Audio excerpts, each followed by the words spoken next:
등경 위에 등불을 둔다.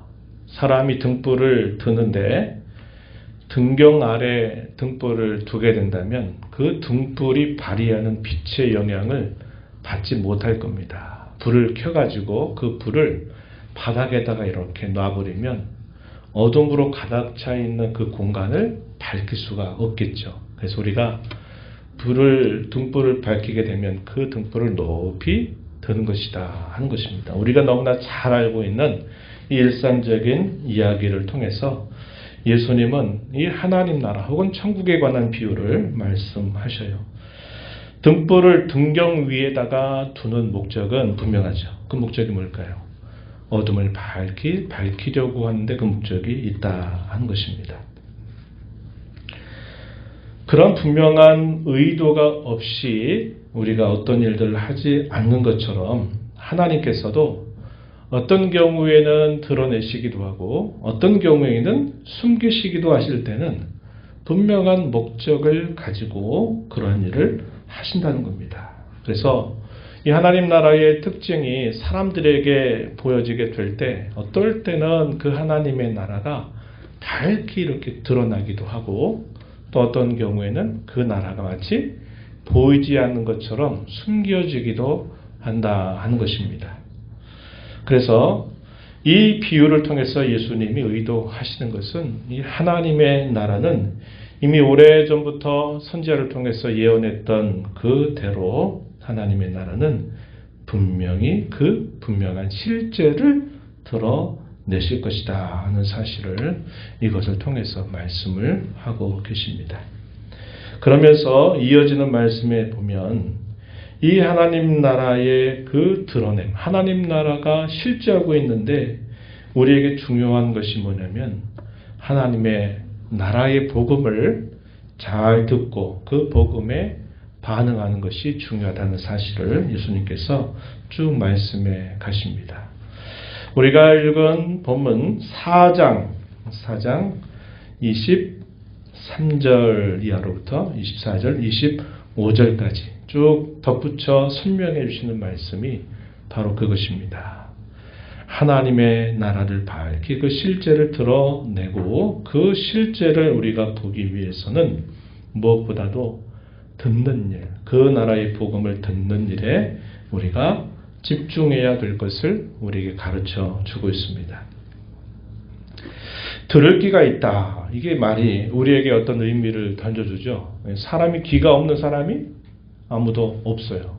그런데 우리가 잘 아는 바와 같이 학교에서 선생님이 어떤 수업을 진행하거나 아니면 학원에서 강사가 어떠한 내용들을 설명할 때 모든 사람이 다 귀를 가지고 있어서 다 귀를 가지고 무슨 말을 하는지를 다 듣습니다. 그런데 나타나는 반응은 오늘 선생님 말씀이 잘 이해가 돼요.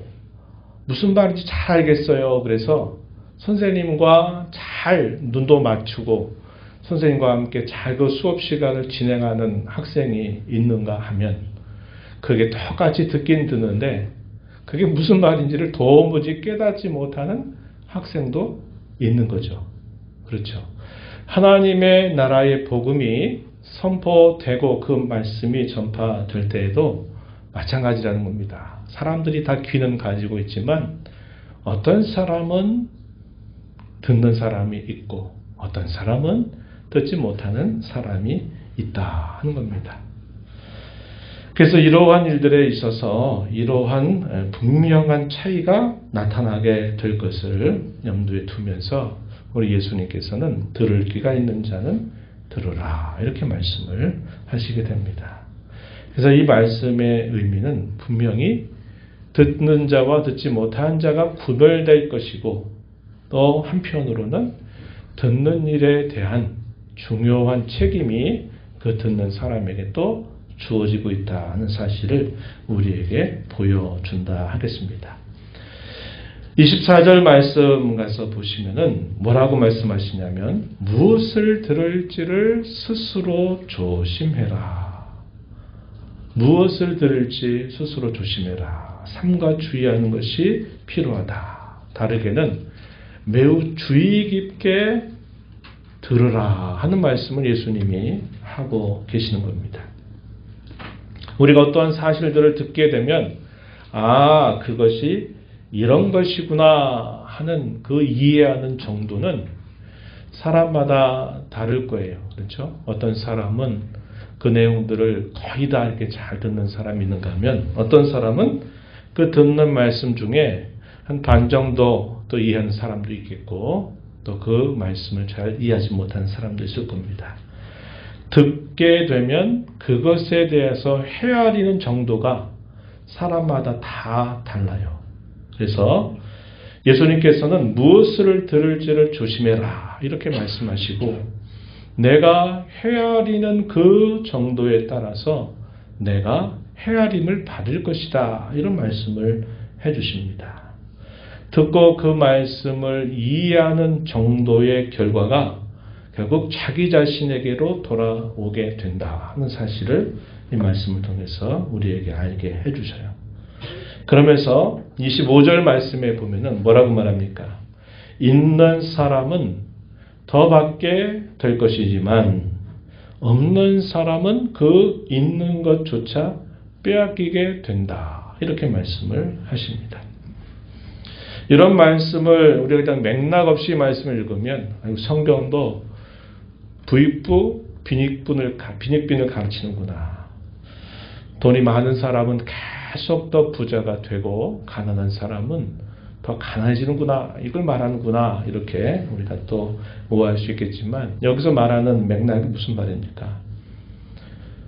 우리가 그 말씀을 잘 듣고 그 말씀을 잘 깨닫고 이해하는 사람은 더 풍부하게 될 것이지만 그것을 잘 깨닫지 못하고 그 헤아리는 정도가 얼마 되지 못하는 사람은 그 있는 것마저 더 빼앗기는 빈약한 상태가 될 것이다 하는 겁니다. 그래서 이 말씀을 통해서 예수님은 들을 귀가 있는 자는 들으라 말씀하시는 이를 통해서 분명히 세상 가운데는 듣는 사람이 있고 못 듣는 사람이 있는데 그 듣는 사람들 가운데서도 주의 깊게 들어서 그 말씀을 많이 이해하고 헤아리는 사람이 있게 되고 또 그렇지 못한 사람이 있는데 그 말씀을 잘 이해하고 헤아리는 사람에게는 더 풍성해지게 될 것이지만 그렇지 못한 사람은 더 가난하게 될 것을 말씀해주고 있다 하는 겁니다. 그래서 우리가 이 말씀을 통해서 확인하게 되기는 중요한 교훈이 뭐냐면 우리는 하나님의 말씀을 듣는 일에 있어서 각별한 주의를 기울이며 살아야 된다 하는 것을 우리가 여기서 교훈받게 됩니다. 이 부분은 뒤에서 조금 더 살펴보기로 하고요. 그 다음에 이어지는 두 개의 비유가 있습니다. 천국을 설명하실 때 두 개의 비유가 있는데 하나의 비유가 뭐냐면 자라나는 씨앗을 통해서 천국을 비유하신 내용이 주어집니다. 이 내용은 26절부터 29절 말씀에서 우리가 확인하게 되고요. 그 다음에 또 하나 주어지는 비유가 뭐냐면 겨자씨 비유입니다. 이 내용은 30절부터 32절까지 주어지는 내용이에요. 비유의 근본적인 뜻은 어떠한 실제나 이치를 이해하기 쉽게 가르치기 위해서 우리가 흔히 잘 알고 있는 어떤 사실들을 이렇게 빗대어서 설명해 주는 것이 이 비유의 본래 의미입니다. 예수님께서는 천국을 설명하시면서 그 천국이 우리의 눈에 분명히 보이지 않잖아요. 그죠? 보이지 않아요. 천국이 보이지 않습니다. 천국은 영적으로 먼저 실제하고 있는 나라다. 이렇게 예수님이 말씀을 하세요. 그러니까 사람들은 마치 그 옛날 다윗이 이스라엘 나라를 강력하게 다스리게 되는 시대처럼 나라에 사는 백성들이 잘 먹고 건강하고 평안하고 전쟁이 없고 또 땅을 차지하고 주변에 있는 나라 사람들이 이스라엘을 두려워하고 하면 그 나라에 있다고 하는 사실들을 뭔가 이렇게 체험적으로 볼 수가 있어요. 그런데 실제로 다윗의 왕권을 이어받아서 이 땅에 오셨다 말씀하신 예수님은 그 천국 복음을 전하시는데 그 천국이 뭔가 이렇게 나타나는 실제로 보이는 것이 아니다 이 말이에요. 그래서 그 천국이 어떻게 실제하고 있는가 하는 것을 설명해 주시기 위해서 여러 가지 비유로 말씀을 하신다 하는 것입니다. 그래서 우리가 앞에 살펴봤던 비유의 내용이 있었죠. 마가복음 4장 10절 앞부분에 쭉 우리가 읽었던 말씀, 비유에 대한 설명 쭉 보면 씨 뿌리는 비유에 대해서 우리가 함께 살펴본 바가 있습니다. 이어서 예수님께서는 자라나는 씨앗을 통하여 천국을 설명하시기 시작합니다. 그 내용이 어떠한 내용이냐? 너무나 쉬운 내용이에요. 이런 것입니다. 사람이 씨를 땅에 뿌리게 되면 어떠한 일이 나타나죠? 씨가 싹을 내고 싹이 이삭을 계속 만들어 가다가 나중에는 그것이 충실한 곡식으로 자라가게 됩니다. 그리고 그 곡식이 다 자라게 되면 때가 되면 어떻게 합니까? 그것을 추수해서 곡간에 들이는 일을 하는 거죠. 이것은 뿌려진 씨가 땅에 떨어졌을 때 반드시 일어나는 필연적인 일들이다 하는 겁니다. 아주 쉬운 이야기예요. 그래서 예수님은 하나님의 나라 혹은 천국을 마치 씨를 땅에 뿌리게 됐을 때 그 씨가 싹을 내고 또 이삭으로 자라가다가 곡식을 만들고 마침내 추수하게 되는 것처럼 이 하나님의 나라는 필연적으로 시간 속에서 반드시 그 실체를 더 분명하게 드러나게 된다 하는 것을 이 비유를 통해서 말씀하고 있다 하는 것입니다. 그런데 예수님이 27절에서 설명하시는 말씀에 보면은 이것이 자라가는 그 과정들은 씨가 이삭으로 만들어지고 그것이 충실한 곡식으로 바뀌다가 나중에 추수가 되는 분명한 필연적인 과정들을 겪게 되는데 문제는 그것이 어떻게 해서 그렇게 자라가고 있는가에 대한 세세한 것들은 우리가 알지 못한다는 거예요. 농부가 씨를 뿌리고 나서 어느 시간이 지나면 며칠이 되면 싹이 이렇게 올라오더라. 그 싹이 자란 지 한 어느 정도의 시간이 지나면 이것이 조그만 알맹이들을 맺어 가다가 나중에 이것이 충분하게 커지게 되면 그걸 추수하게 된다는 것은 대략은 알아요. 시간적으로. 오랜 경험 속에서 얻어진 지식들이죠. 그런데 농부가 알 수 없는 게 뭐냐면 그렇게 되는 과정들 속에 과연 어떻게 어느 정도로 자라가는지는 우리가 알지 못한다는 거예요. 예수님의 비유 가운데서 오늘 본문으로 가셔서 한번 보십시오. 27절 말씀에 보면 27절 그가 밤낮 자고 깨고 하는 중에 씨가 나서 자라되 어떻게 그리 되는지를 알지 못하느니라. 분명히 어느 정도 때가 되면 이렇게 자라가는 과정들이 분명히 나타나긴 해도 그것이 매일매일 시간 속에서 어떻게 해서 그것이 그렇게 되는지에 대해서는 우리가 알지 못한다 하는 사실을 예수님이 말씀하십니다. 그래서 예수님은 이 비유를 통해서 뭘 말씀하시느냐? 하나님의 나라 혹은 천국은 필연적으로 계속적으로 자라간다는 거예요. 그래서 하나님 나라의 열매가 드러나게 된다는 겁니다. 이건 필연적이다 하는 거예요.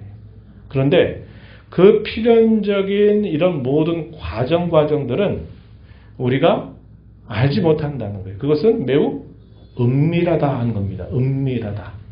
그래서 이 하나님 나라의 은밀성, 하나님 나라의 필연성에 대하여 예수님이 자라나는 씨를 통해서 그 하나님 나라의 성격을 말씀하고 있다는 것입니다.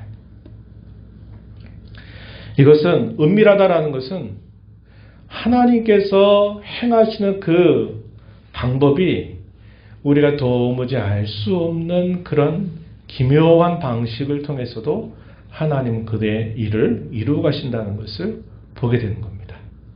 그래서 우리가 상식적으로 우리가 생각하는 어떤 그 상식적인 선으로 이렇게 쭉 진행이 되면서 어떻게 딱 되면 그래 그게 그래서 이렇게 됐단 말이지 이해가 돼요.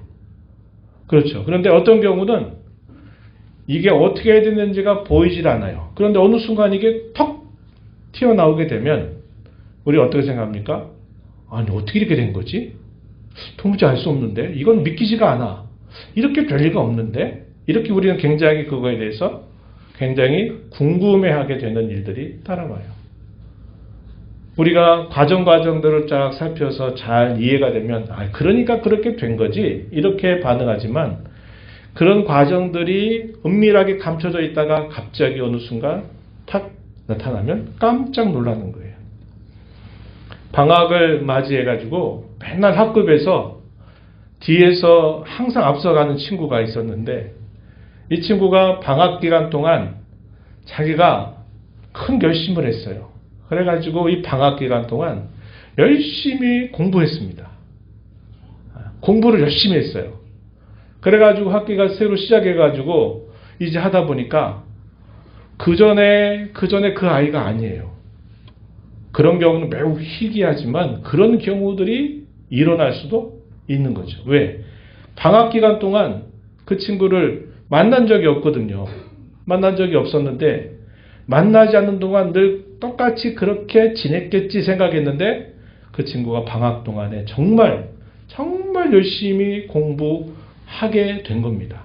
그래가지고 학기가 시작이 됐더니 내가 예전에 그 아이가 아니에요. 이런 경우들이 있을 수 있는 거죠. 왜 우리가 그걸 알지 못하냐면 보이지 않는 그런 시간들이 있었다는 거예요. 야 어떻게 너는 남도 모르게 이렇게 공부해가지고 야 예전에 네가 아닌 것처럼 돼버렸냐 이렇게 우리가 깜짝 놀랄 수 있기도 한 겁니다. 하나님께서 그의 나라를 계속적으로 이끌어 가셔서 그 나라의 열매를 맺어가게 되는 과정에서도 우리가 어떤 드러나는 시점들은 우리가 분명히 보게 되지만 그러한 것들이 드러나게 되기까지 보이지 않는 과정이나 그런 절차들 이런 부분들은 우리가 알 수 없는 방식으로도 하나님은 계속 그의 일을 이루어 가신다 하는 겁니다.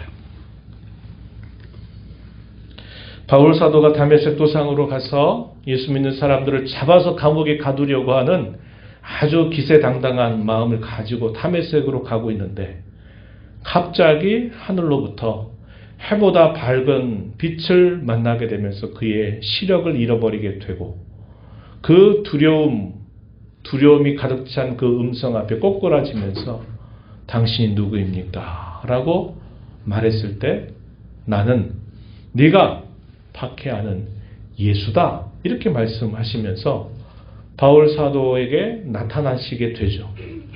그리고 나서 그가 다메섹으로 가서는 그가 계획했던 모든 것들이 한순간에 사라져버리고 시력을 잃어버렸던 이 바울 사도는 하나님을 신실하게 섬기는 아나니아라고 하는 사람의 기도를 받고서 그가 눈을 뜨게 되고 그가 다메섹에서 예수 믿는 사람들을 잡아 감옥에 가두려고 했던 그의 계획은 오히려 반대로 다메섹에서 어떤 일을 하냐면 자기가 그토록 싫어하고 박해했던 예수 그분이 바로 하나님이 우리에게 보내주신 구원자다라는 사실을 말하게 된 겁니다. 그랬더니 이 바울을 따르고 바울을 귀하게 여겼던 사람들이 뭐라고 말합니까? 아니 그 바울이 거기 가서 그랬단 말이야? 깜짝 놀라서 큰 소동이 일어날 수밖에 없었던 겁니다. 무슨 일이 도대체 일어났기에 이 사람이 이렇게 됐단 말이야? 사람들을 그것을 이해하지 못해요. 그런데 하나님 어떻게 하십니까? 이 바울을 한순간에 그의 모든 삶을 탁 바꿔버리신 거예요. 그런 것들이 하나님이 일하시는 매우 기묘한 그런 방식에 해당이 된다는 겁니다. 우스갯소리 이런 말 하잖아요.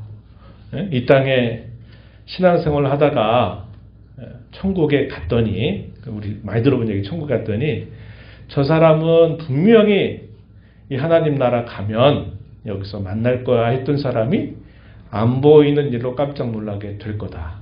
또 반대로 아유 저런 사람은 저 하나님 나라에 들어갈 수 없는 사람이야 라고 했던 사람이 하나님 나라에 들어와 있는 것을 보고 또 깜짝 놀랄 것이다. 세 번째 놀라움은 뭐라 그랬는지 기억나세요? 나 같은 사람이 이 하나님 나라에 들어왔다는 것이 너무 놀랍다. 그래서 깜짝 놀란대요. 우스갯소리 같지만 하나님이 그의 일을 이루어 가시는 방법이 때로는 이렇게 기묘한 방법을 통해서 하나님이 그의 일을 이루어 가신다 하는 겁니다. 그러나 분명한 것은 하나님의 나라는 계속적으로 혹은 필연적으로 하나님의 나라는 계속 그 실체를 분명하게 드러내게 돼서 그 나라의 열매를 나타낸다 하는 것을 예수님 이 비유를 통해서 말씀하십니다. 이제 마지막 비유, 겨자씨 비유는 우리가 너무 잘 알고 있는 거죠. 이스라엘 땅에 이 겨자나무가 있는데 이 나무의 크기가 예수님이 설명하신 것처럼 이 나무가 자라면 상당히 커집니다. 그래가지고 공중에 많은 새들이 그 겨자나무 위에 이렇게 둥지를 틀고 거기에서 쉬었다 가는 그런 일들이 실제로 일어나요. 그런데 그 겨자나무의 씨를 살펴보면 그 씨가 대단히 작다는 거예요. 그래서 그걸 보고 놀란다는 거죠. 이스라엘 사람들에게는 이것이 매우 익숙하게 알고 있는 사실이었어요. 그래서 예수님은 천국에 대하여 설명하면서 마치 하나님의 나라를 무엇으로 설명할까 하시면서 하나님의 나라는 마치 작은 겨자씨 한 알이 심어졌는데 그것이 땅속에서 계속 자라고 하더니 나중에는 아주 큰 나무처럼 자라게 됐다는 거예요.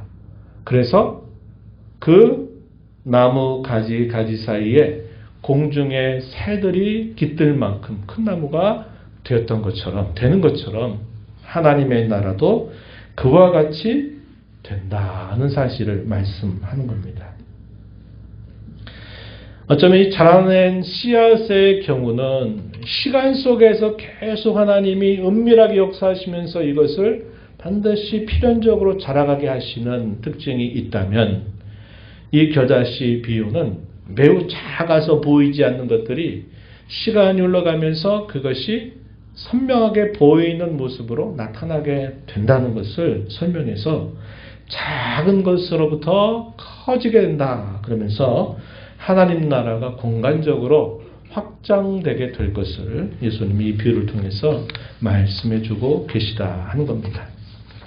땅에 심길 때는 모든 씨보다 작은 씨지만 그것이 심긴 후에 자라게 되면 모든 풀들보다 커져서 거기에 큰 가지로 자라게 되면서 공중의 새들이 그 그늘에 쉬었다 가는 일이 있게 되는 것처럼 하나님의 나라가 아주 작고 미미하게 보이지만 그것이 큰 나무를 이루듯이 하나님의 나라가 확장된다는 것을 이 비유를 통해서 말씀해 주고 있습니다.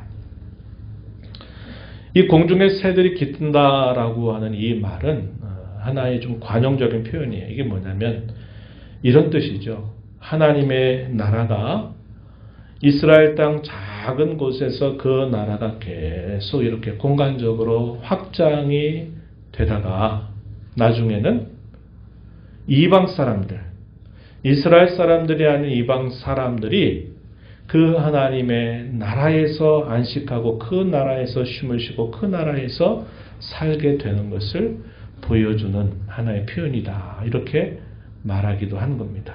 공중에 새들이 기든다. 이 말은 하나님의 나라가 모든 이방 나라에 전파가 돼서 이방 가운데서 하나님의 나라에 들어오는 사람들이 많아지게 될 것을 보여주는 하나의 비유. 이게 겨자씨 비유라고 하는 사실입니다. 우리가 오늘 이 말씀을 통해서 몇 가지 생각을 하게 되면 하나님의 나라의 이치에 대해서 우리가 이렇게 정리해 볼 수 있습니다. 하나님의 나라는 반드시 시간 속에서, 다시 말하면 역사 속에서 분명히 그 실제를 드러낸다 하는 겁니다. 마침내 그 실체가 선명하게 드러나게 될 것이고 그 하나님의 나라는 완성을 향하여 계속 전진하고 있다 하는 사실을 우리에게 보여주고요.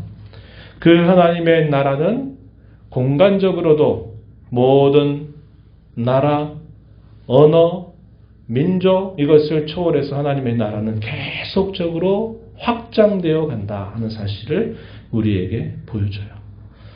그 말씀에 대한 성취, 우리가 오늘 이 자리에 있는 겁니다. 그렇죠? 우리가 이스라엘 사람도 아니고 또 약속을 받은 사람들의 관하여서 생각해 보면 우리는 다 이방인들이고 다 외인들이었는데 그 복음이 오늘 저와 여러분에게도 그 복음이 증거되면서 저와 여러분 오늘도 하나님 나라의 백성이 된 것이잖아요. 그죠? 이것은 주께서 이렇게 말씀하셨던 그 천국의 비유가 우리에게도 성취된 사실임을 보여주고 또 우리를 통해서 그 하나님 나라에는 계속적으로 확장되어 간다는 사실을 우리에게 보여주는 뜻이 있는 겁니다. 이 하나님 나라의 주도권은 하나님 자신이 쥐고 계시다는 사실을 우리는 잊지 말아야 합니다. 우리가 이 땅에 살면서 제도를 바꾸고 또 우리가 어떤 캠페인을 벌이고 어떤 운동들을 통해서 하나님의 나라가 확장이 되는 것은 아니다 하는 것을 우리가 기억해야 돼요. 소셜 닥터가 아니란 말이에요. 교회가 사회 가운데 선하고 좋은 영향력을 발휘해야 되는 것은 맞지만 마치 교회가 혹은 복음이 사회적인 모든 문제를 치료하는 의사처럼 그렇게 가는 것은 아니다 이 말이에요. 그래서 그 하나님의 나라의 은밀함, 하나님 나라의 확장, 그 하나님 나라의 성장 이것은 전적으로 하나님께 달려있는 일이다 하는 것을 우리는 알게 되는 것입니다. 두 번째는요. 아까 우리가 살펴본 것처럼 그러한 일에 있어서 들을 귀 있는 자가 들으라 하셨던 그 말씀처럼 우리는 그 나라의 복음을 듣는 것이 얼마나 중요한가를 늘 기억하면서 살아가야 합니다. 하나님 나라의 실제에 참여하고 장차 그 실체를 보게 되고 참여하기 위해서는 반드시 그 나라의 복음을 듣는 일에 항상 주의해야 된다 하는 것을 우리는 배웁니다. 신명기 29장 2절로부터 4절 말씀 보면요. 모세가 이제 광야 세대를 향해서 약속의 땅을 진군하기 직전에 그들에게 주었던 마지막 설교가 기록이 되는데 거기서 이렇게 말합니다. 한번 제가 읽어볼게요. 신명기 29장 2절로부터 4절 말씀 한번 여러분들에게 소개해드립니다. 모세가 온 이스라엘을 소집하고 그들에게 이르되 여호와께서 애굽 땅에서 너희의 목전에 바로와 그의 모든 신하와 그의 온 땅에 행하는 모든 일을 너희가 보았나니 곧 그 큰 시험과 이적과 큰 기사를 내 눈으로 보았느니라. 여기까지는 괜찮아요. 근데 문제가 그 다음입니다. 4절 말씀에 뭐라고 말하냐면 그러나 깨닫는 마음과 보는 눈과 듣는 귀는 오늘 여호와께서 너희에게 주지 아니하셨느니라. 이렇게 말합니다. 광야 생활은 매일매일 기적의 연속이었어요. 그런데 이 기적이 매일매일 계속되니까 나중에는 기적이 아닌 거예요. 당연한 겁니다. 이렇게 여기는 거예요. 아침에 그들이 자고 난 텐트 옆으로 가면 하얀 가루들이 이렇게 내려와서 거기에 딱 있어요. 이게 뭐예요? 이게 뭐야? 하는 말에서 나온 만나. 만나의 뜻이 이게 뭐야? 이게 뭐야? 여기서부터 만나라는 게 나왔어요. 만나를 거둬들이죠. 그들이 가야 할 길을 뭘 통해서 하냐면 성막으로부터 쭉 솟는 구름 기둥이 쭉 성막 위로 솟아서 그 구름 기둥이 쭉 앞으로 가면 그들이 그걸 따라서 함께 움직이고 그것이 딱 멈춰서 딱 머물게 되면 그 자리에 또다시 텐트, 그들의 장막을 치고 거기에 또 생활하는 거예요. 그들의 갈 길을 하나님이 눈에 보이는 기적 같은 표를 통해서 그들에게 보여주신 거죠. 장정만 60만 되는 그 사람들이 먹을 물을 어디서 구하겠습니까? 그 먹을 물을 구할 수가 없어요. 그러니까 하나님이 어떻게 하셔요? 바위 사이에 물을 흐르게 해서 그 물을 마시고 그들이 물을 마시게 하셨어요. 고기가 먹고 싶다 그러니까 하나님께서 바람을 일으켜서 그 바람으로 메추라기를 그들이 있는 곳으로 확 몰아주셨는데 얼마나 많이 몰아주셨는지 입에서 냄새가 날 정도로 메추라기 고기를 먹기도 했어요. 그러니까 그들의 광야 생활은 매일매일의 기적의 연속이지만 그들이 그걸 통해서 깨닫지 못한 거예요. 그러니까 계속 원망하고 불평하고 또 범죄하고 하다가 광야에서 큰 징계를 받게 됐던 것이 이스라엘 역사죠. 그래서 모세는 너희가 깨닫는 마음, 보는 눈, 듣는 귀 여호와께서 너에게 주지 않으셨다라고 말합니다. 또 우리가 지난번 살펴봤던 것처럼 이사야서 6장 9절로 10절에 이 백성의 마음을 둔하게 해서 기가 막히고 그들의 눈이 감기게 해라. 이렇게 하시는 말씀을 이사야에게 말씀하신 바가 있습니다. 이 표현들을 우리가 잘 이해된다 그랬죠. 하나님이 일부러 그렇게 하셨다라기보다는 그들의 끊임없는 배역, 끊임없는 불순종 때문에 영적인 눈이 감기고 영적으로 강팍해져서 그들이 하나님의 말씀 듣지 않는 그것에 대하여 하나님이 그대로 두셔서 심판하시는 방식으로 하시는 말씀이 바로 이런 말씀이 된다는 겁니다. 그래서 우리가 하나님 말씀을 읽고 들을 때 그 말씀을 잘 깨닫고 그 말씀을 잘 헤아리는 것이 정말 중요해요. 그 말씀을 잘 깨닫고 헤아리면 우리의 신앙이 더 풍부해질 거예요. 그러나 반대로 그렇지 못하면 우리의 신앙이 더 빈약해지는 일이 따라오게 된다는 겁니다. 우리가 얼마 전 읽었던 히브리서 말씀은 이러한 사실을 대단히 강조하고 있어요. 히브리서 2장 1절 말씀 이하에 보면 이렇게 말합니다. 그러므로 우리는 들은 것에 더욱 유념함으로 우리가 흘러 떠내려가지 않도록 함이 마땅하다. 들은 게 뭡니까? 복음을 듣는 것을 말합니다. 하나님 말씀을 듣는 것을 더욱 유념함으로 삼가 주의해서 들어라. 그 말이에요. 더욱 유념함으로 우리가 흘러 떠내려가지 않도록 하는 것이 마땅하다. 이렇게 말씀하셨고 히브리서 4장으로 가게 되면 역시 이것도 우리에게 그런 부분을 강조하죠.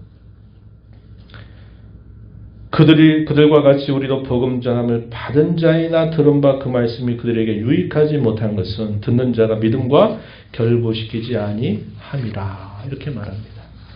하나님 말씀을 들을 때 순종하려고 하는 마음을 동반하지 않고 그 말씀을 듣게 될 때는 그 복음이 우리에게 그 능력과 효용을 나타내지 않는다는 겁니다. 그래서 하나님 말씀을 듣는 일에 있어서는 순종할 마음을 가지고 내가 이 말씀 가지고 살려고 하는 마음을 가지고 말씀을 받도록 하라는 겁니다. 그것이 우리가 하나님 나라의 실제를 더 보게 하고 경험하게 하는 데서 대단히 중요하다는 것을 말해주는 거예요.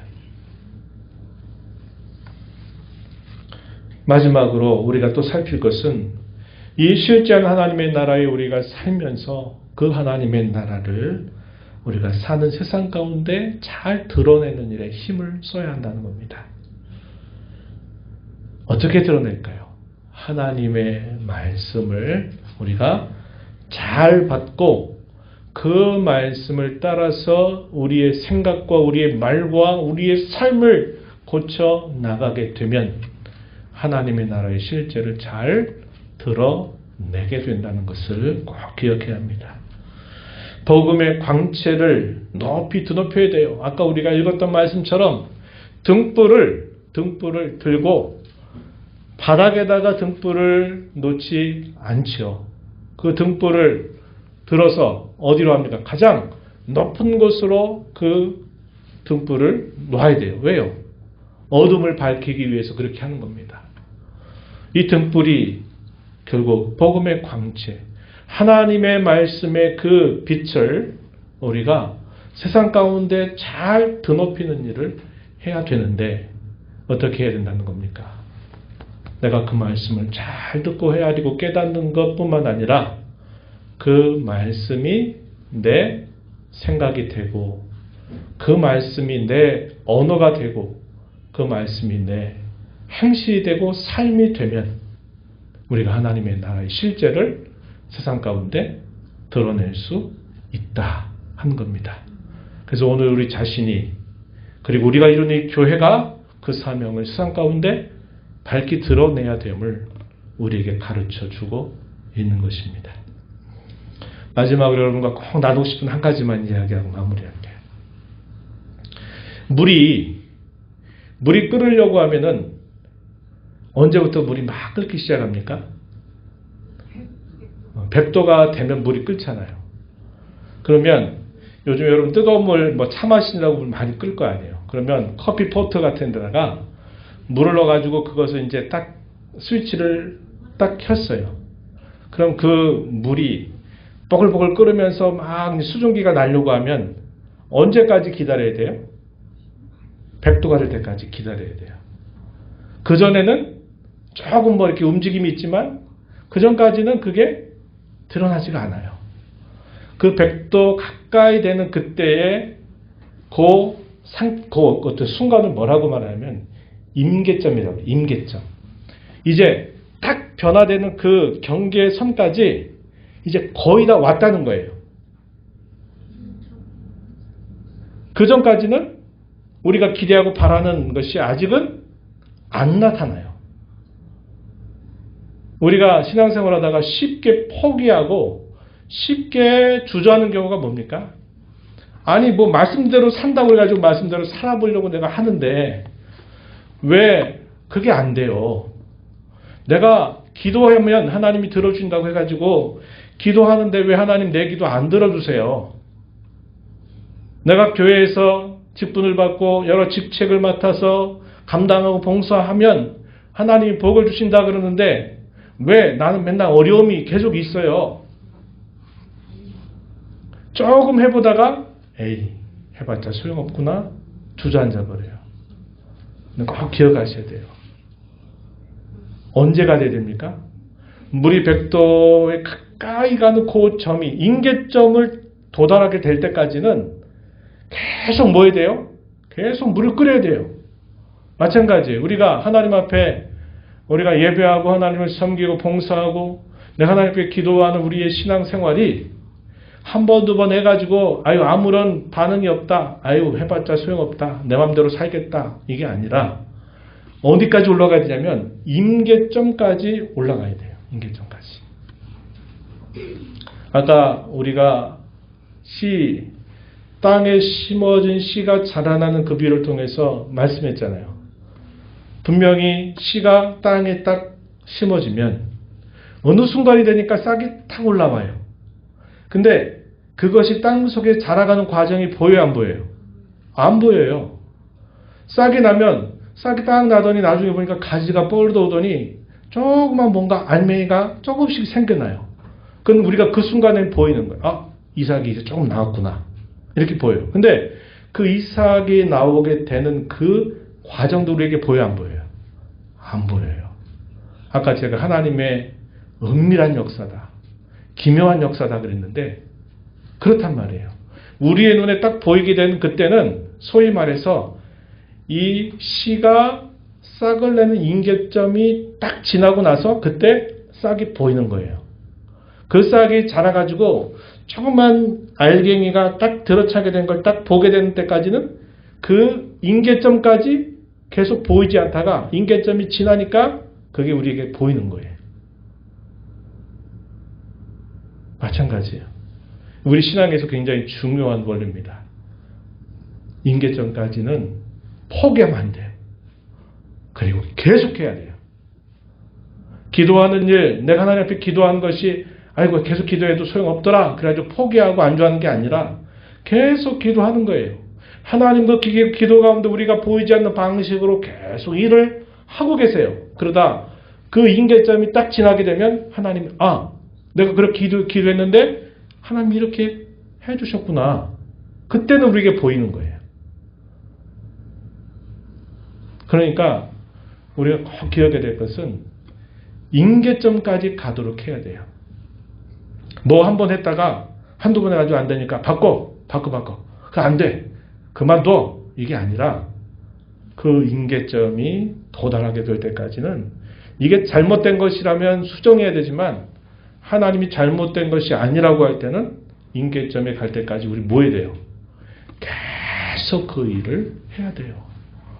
전도했더니 소용없더라. 안다더라. 그러니까 전도해봤자 소용없다가 아니라 내가 어떤 영혼을 품고 전도하겠다 그러면 계속 그렇게 기도하고 해야 되는 거죠.